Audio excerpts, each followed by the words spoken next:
నాటికి పూర్తి చేసేలా ప్రణాళిక సిద్ధం చేసుకోవాలని ఈ ప్రాజెక్టు అథారిటీ సీఈఓ యోగేష్ పైఠాన్కర్ ఆదేశించారు. సీఈఓగా బాధ్యతలు చేపట్టాక ఆయన తొలిసారిగా ప్రాజెక్టును సందర్శించారు.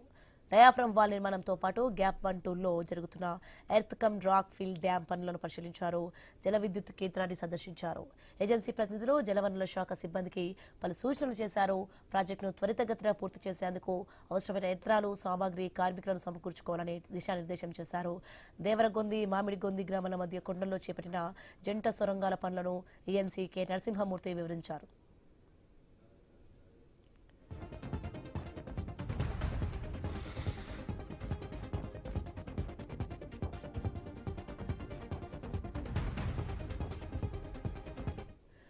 పోలవరం మండలంలోని కోండ్రుకోట పునరావాస కాలనీకి పీపీఏ సీఈఓ యోగేష్ వెళ్లారు. అక్కడ నిర్వాసితులతో సమావేశమయ్యారు. అక్కడ ఏర్పాటు చేసిన కార్యక్రమంలో project administrator, ex officio joint collector Abhishek project నిర్వాసితులు పరిహారం, పునరావాసం వివరాలను ఫోటో ప్రదర్శన ద్వారా వెల్లడించారు.